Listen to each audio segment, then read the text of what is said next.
Ceremonies are taking place all across Western New York to honor the men and women who lost their lives while serving our country.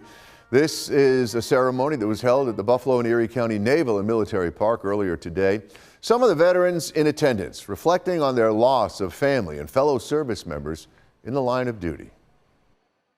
Today is a day I sit back and reflect on my great-grandfather's time in service, my grandfather, great-uncle, and most importantly, the 22 Marines I couldn't bring back home from Iraq. Also, the 12 Marines I couldn't help with their own personal struggles, who battled PTSD back on the home front. 7,300 flags were placed by the Battle Within Foundation, each one representing a veteran lost to PTSD and suicide since last Memorial Day. And if you know someone who is struggling, resources are available. You can call or text the National Suicide Hotline at the number on your screen right now. That is 988. Plus, we will have more resources linked in this story. It's on our website, WGRZ.com.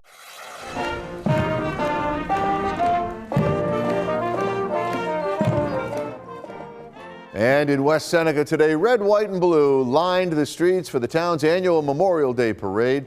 Organizers say the tradition is an opportunity to teach younger generations about the sacrifices made by the men and women who served. There's nothing like a kid with a flag. We give out about 250 flags to all the kids and some people. Veterans groups and local organizations marched from Southgate Plaza to Veterans Park, where the day's remembrance continued with a tribute ceremony. It's important for people to remember that freedom is not free, that there are people in this country, the 1%, that are willing to stand up and serve and freely do what needs to be done to protect the country and fight for the freedoms that we have. Well said. And in the town of Amherst, people came together today for a wreath-laying ceremony at the Williamsville Cemetery. Over the weekend, volunteers placed flags on the graves of veterans. The ceremony included local veterans organizations, the Amherst Police Honor Guard, and performances of the national anthem and taps. Taking a live look right now, this of course is beautiful Niagara Falls on a beautiful spring evening. As the sun begins to set over the next couple of hours, a patriotic tribute will light up the night. The falls will glow red, white, and blue as part of a statewide Memorial Day observance. Niagara Falls is one of 17 landmarks across New York State taking part in the tribute this Memorial Day. Some who have died in military service for our nation lost their lives in dangerous training accidents tied to equipment failures or even human error. Now, that is the case of some U.S. Navy sailors, including one from Western New York, who were killed in Southeast Asia back in 1969. Channel 2's Ron Plants has the story of the USS Frank E. Evans and the lost 74. Anyone walking casually among the historic ships and monuments garden at the Buffalo and Erie County Naval and Military Park might or might not notice this smaller memorial like a gravestone with a picture of this warship, a tribute to officers and sailors who served on the USS Frank E. Evans destroyer, with the back of it noting June 3rd, 1969, as some gave all. Buffalo Naval Park Museum curator Shane Stevenson. We will get questions about it. They'll say, oh, is this was the ship here in Buffalo? Or they don't really know the story. A 19-year-old U.S. Navy seaman named Bill Tebow lived that story, serving then in 1969 as a Navy cook on board the Evans, sleeping in his bunk towards the back of the ship on that fateful night. I was scheduled to get up and go into the galley and start baking bread about 4 o'clock in the morning. So if it would have happened while I was in the galley, I wouldn't be here right now. At about 3 a.m. on a very dark night in the South China Sea, it happened, as the Frank E. Evans was part of a Joint Fleet anti-submarine warfare training exercise program with the Australian ally ships.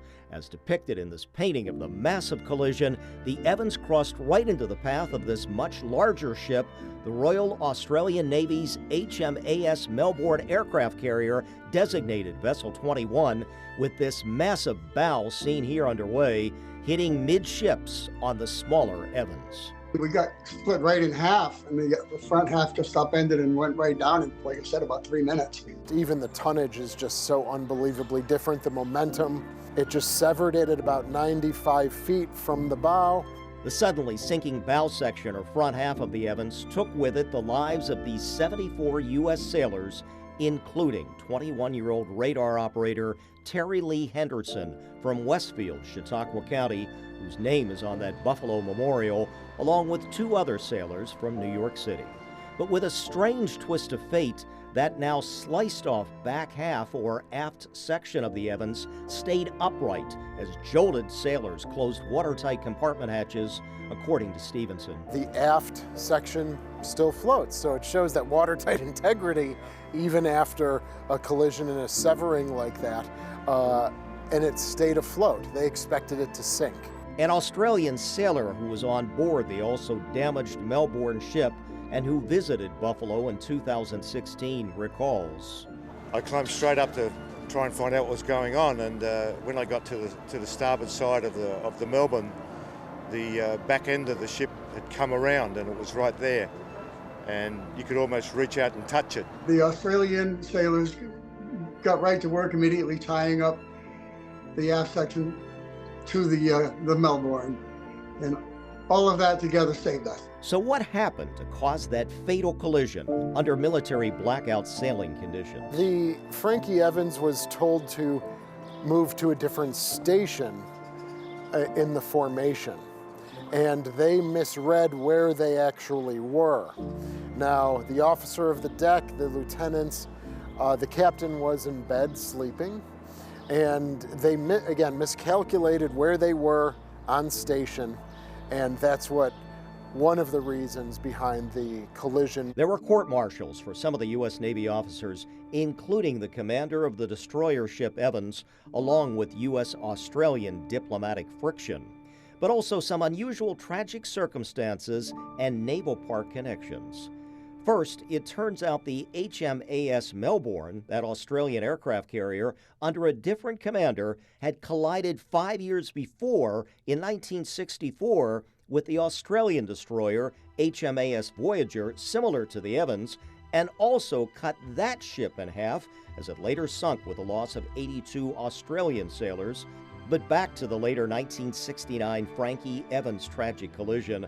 Among those 74 sailors killed, 3 brothers from a Midwest family, just as USS the Sullivans at the Naval Park was named for 5 Sullivan brothers from the Midwest killed in the sinking of their World War II ship. It's an amazing coincidence. There were 3 brothers, Gary, Greg, and Kelly Joe Sage from Nebraska, and they all perished on that June night in 1969.